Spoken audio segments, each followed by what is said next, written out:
Les amis, j'espère que vous allez tous bien. On se retrouve avec une nouvelle vidéo d'actualité. Je suis désolé, là quand je tourne la vidéo, il est très tard, d'accord?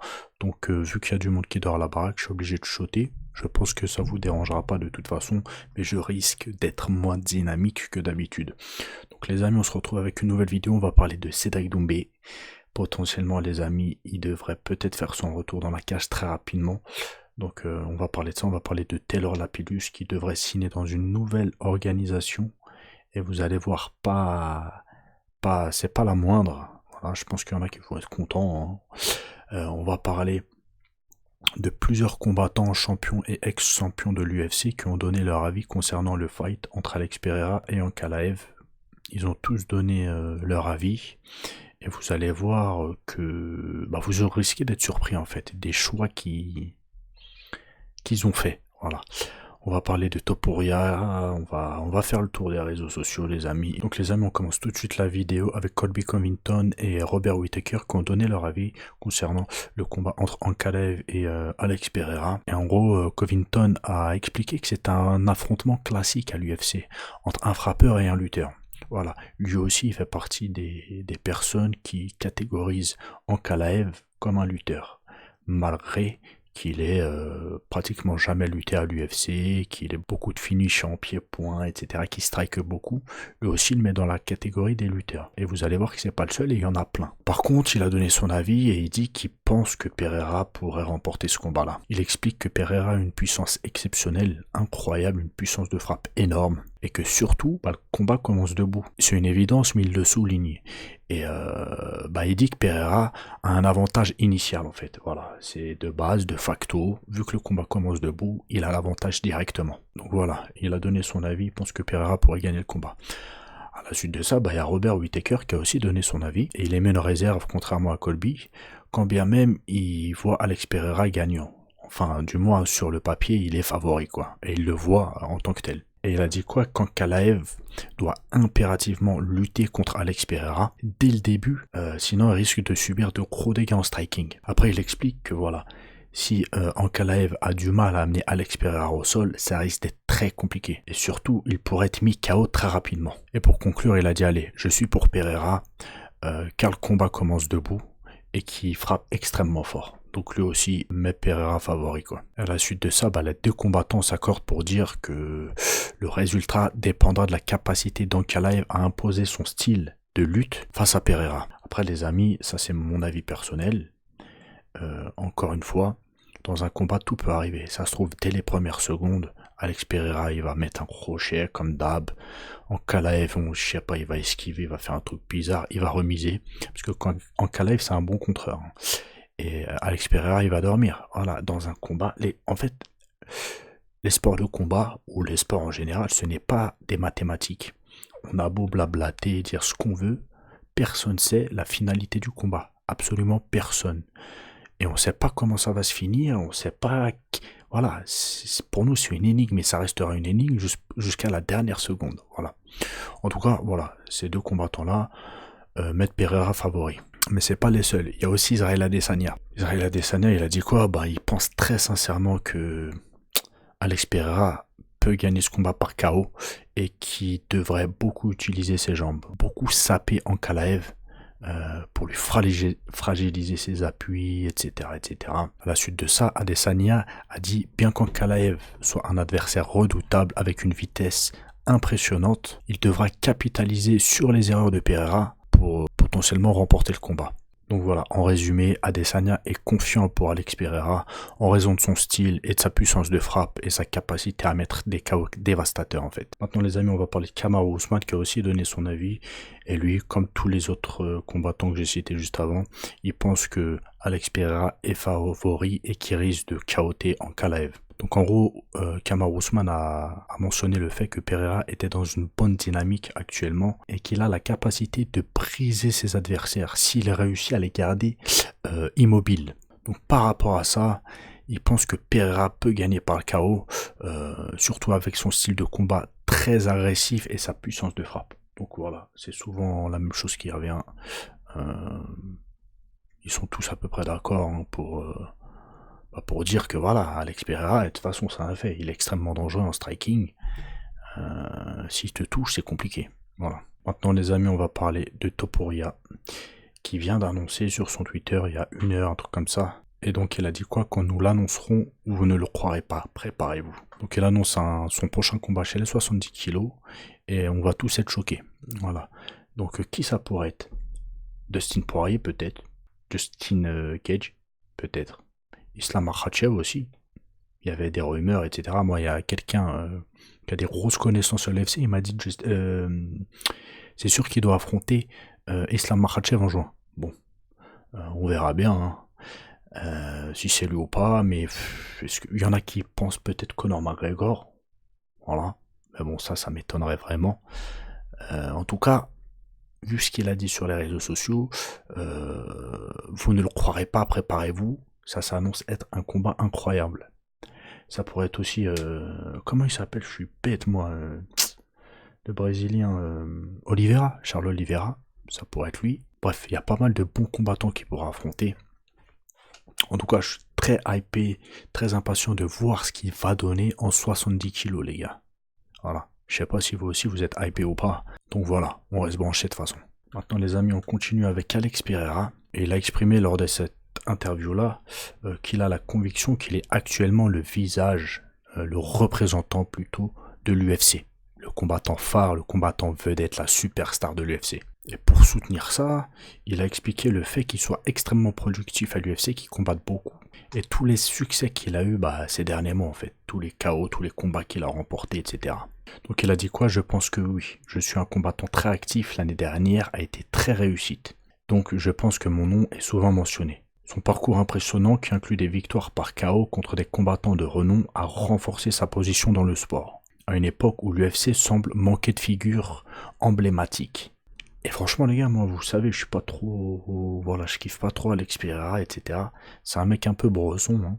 Quand bien même ces temps-ci il fait des vidéos après la polémique qu'il y a eu par rapport au fait que sa sœur travaille à Amazon, livreuse Amazon.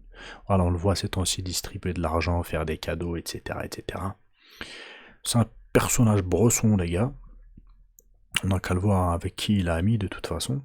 Mais ça n'empêche que je pense qu'actuellement, ouais, on peut dire que c'est le nouveau Conor McGregor, on va dire. Voilà, la nouvelle superstar de l'UFC, c'est lui.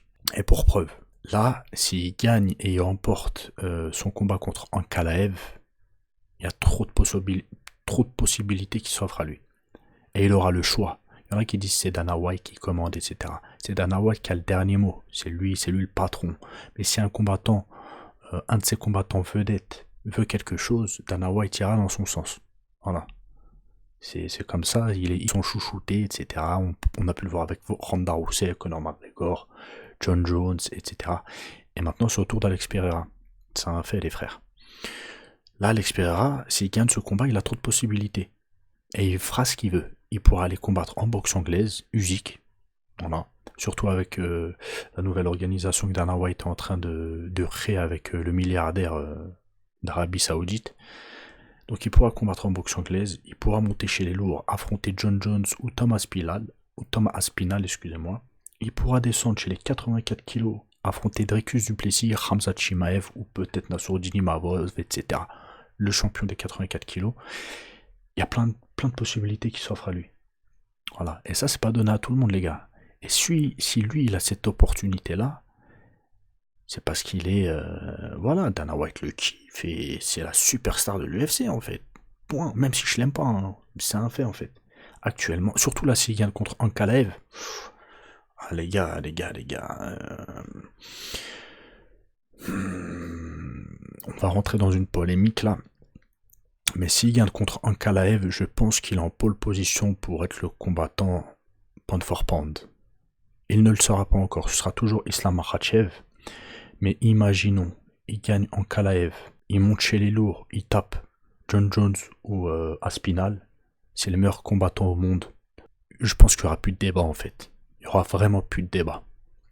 Et hâte de voir ce qu'il va donner. Dites-moi ce que vous en pensez. Est-ce que, selon vous, la figure emblématique de l'UFC en 2025, c'est Alex Pereira ou pas? Ou pour vous, c'est John Jones, etc. Il y a souvent John Jones qui ressort. Quand bien même, voilà, il combat jamais. Il a fait un combat, les gars. 2 combats, là, en 5 ans. 2 combats, les gars. Voilà. Bon, maintenant les amis, on va parler de Cédric Doumbé qui pourrait potentiellement faire son retour au mois de mai avec le PFL. Pourquoi le mois de mai? Bah, tout simplement, attendez, je vous mets ça. Hop, hop, hop. Tout simplement parce que au mois de mai, il y a le retour du PFL en France. D'accord? Donc, quel combattant est le plus apte à combattre en main event, si ce n'est Cédric Doumbé? Voilà.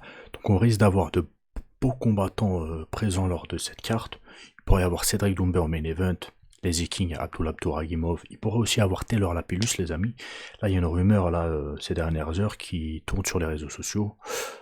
Pour rappel, Taylor Lapillus a été viré de l'UFC comme un malpropre. Et il y a des rumeurs qui circulent comme quoi il aurait signé avec le PFL. Donc c'est une info qui n'est pas confirmée, bien évidemment. Mais potentiellement, c'est quelque chose qui pourra arriver. Voilà. Donc on pourra avoir du beau monde sur la carte. Et surtout que voilà, les gars, il y a une fourchette avec Cédric Doumbé. Cédric Doumbé a recommencé à s'entraîner il y a à peu près 2-3 semaines, un mois, j'ai pas les dates exactes, où il a recommencé à nous partager sa diète sur les réseaux sociaux, à perdre du poids, etc. Donc ça colle avec la date du PFL, le 23 mai. Donc le 23 mai, c'est dans un petit peu moins de 3 mois. Ouais, c'est ça, un petit peu moins de 3 mois. Plus lui, on va dire, ça fait 3 semaines, un mois, il a recommencé sa diète, etc. Sa prépa à se rentraîner, à retourner au charbon. Ça lui fait une préparation de 4 mois, on va dire, jusqu'au 23 mai.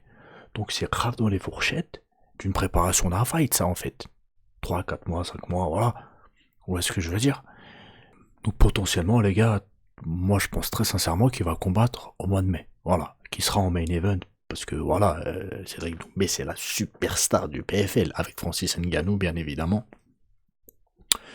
Mais ouais, ça me régale, voilà, ça me régale et j'espère vraiment parce que je suis hyper hypé à chaque fois que Cédric Doumbé combat. Voilà, c'est un combattant, vous le savez très bien, pour les plus anciens, que j'ai soutenu pendant très longtemps, Cédric Doumbé. Je faisais la propagande de Cédric Doumbé. Quand il a combattu Baki, j'étais pro Cédric Doumbé. Hein. Je voulais vraiment que Doumbé mette un gros KO à Baki à l'époque. Après, par la suite, voilà, il a fait des sorties médiatiques. Il a fait des... Voilà, il a dit des trucs chelous, machin, nan. Donc voilà. Je suis plus dans le train. Imaginons. Premier combat entre Baki et Cédric Doumbé, j'étais pour Cédric Doumbé. Là, s'ils doivent se affronter les deux, je serais pour ni l'un ni l'autre, que le meilleur gagne. Mais s'il doit affronter un étranger, je le soutiendrai quand même. Donc voilà, j'espère qu'il va combattre le 23 mai, que ça va pas être une fausse joie. Les amis, info de dernière minute. J'avais commencé le montage, etc. Je suis tombé sur l'info, donc voilà. Je refais une partie de vidéo et je vous l'envoie. Abdul Kalaout Cédric Doumbé. Je vais vous mettre ça tout de suite, les gars, vous avez bien entendu. Hop, attendez une petite seconde, comme d'hab, hein, vous le savez. Donc là, Abdul a répondu à un article sur l'actualité, d'accord. Emmanuel Macron compte sur l'épargne des Français pour financer la défense, etc., etc. Donc il a répondu à ce truc-là en disant, attendez, hop, je vais vous mettre ça, voilà, comme ça vous voyez mieux. Il a dit quoi? Ah ouais les gars, c'est hard, d'accord. Il faut faire des sous et vite, avec un emoji transpiration, je sais pas. Après il a mis hashtag Cédric Doumbé. T'as pas dit tu voulais me mettre KO, toi, il y a pas longtemps?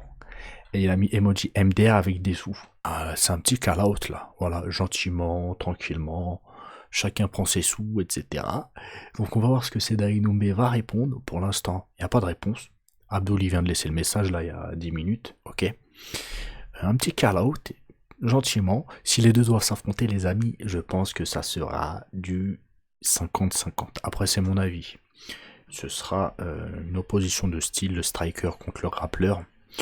Si Cédric Doumbé arrive à garder le combat debout, très sincèrement, il risque de chaoter Abdul salement. Par contre, si Abdul arrive à amener Cédric Doumbé au sol, Cédric Doumbé risque d'être dans les eaux profondes, les gars. Il risque de se faire tordre ou massacrer. Surtout que je crois que maintenant au PFL, il y a les coups de coude d'autoriser. Voilà, ça peut être très dangereux. De toute façon, ce sera un combat, voilà, Ouais, c'est du 50-50 pour moi. Je sais pas ce que vous en pensez, mais voilà quoi. Et je pense pas qu'Abdul pourrait avoir le dessus en striking sur Cédric Doumbé, quand bien même dans un combat tout peut arriver. Abdul il peut mettre un gros bras arrière à Cédric Doumbé. Cédric Doumbé il se le mange sur la tempe ou au menton, et il tombe KO, voilà, machin. Après, Cédric Doumbé pourrait aussi soumettre Abdul. C'est aussi possible dans un combat, tout est possible, mais ça reste très peu probable. Voilà, ça reste très très peu probable. En tout cas, voilà, c'est pas un combat qui me hype. Je pense qu'il y a des... Non, c'est pas un combat qui me hype. Et je pense qu'il y en a pas beaucoup de vous qui seraient aussi hypés par un combat comme ça. Déjà, faudrait que les Français ils arrêtent de s'affronter entre eux. Français, Belges, même nos frérots les Belges. Grand bonjour à mes frérots les Belges, je sais qu'il y en a pas mal qui regardent mes vidéos. On est ensemble. C'est kiff kiff. Belge, France, les frères, venez on se soutient, on combat pas entre nous les gars. Oh, on est deux petites nations, comparé au monde, on est tout petit. Il y a d'autres combattants dans les organisations comme le PFL, l'UFC, etc., etc. Donc non, non, non, arrêtez. Abdul, on sait t'es gentil et tout, machin, tu veux des sous et tout. Mais vas-y, pense à nous aussi un petit peu les gars. Ce que je veux dire, pensez à notre divertissement, c'est nous on paye. J'ai pas envie de payer pour voir Abdul Cédric Doumbé. J'ai pas envie. Ramenez-nous un ricain contre Cédric Doumbé. Ramenez-nous un ricain contre Abdul. Ramenez-nous un Brésilien des favelas. Contre Abdul. Un pro du sol. Vous voyez? Ramenez-nous un striker de ouf des States. Ou d'Angleterre. Ramenez-nous un Michael Venom Page. Mais une opposition de style entre deux Français comme ça, non, moi je dis non. Je sais pas ce que vous en pensez, dites-le moi en commentaire les gars, mais j'espère vraiment pas que ce message va accrocher sur Twitter, qui va être retweeté, que machin, nanana, le PFL ils vont voir, ils vont dire ah, on a un combat. On a un combat, le prochain combat, le 23 mai, Abdul contre Cédric Doumbé, je serais dégoûté les gars. Je serais dégoûté. Bref les amis, c'était la petite vidéo du soir. Je vous dis à la prochaine, passez une bonne soirée, ciao ciao.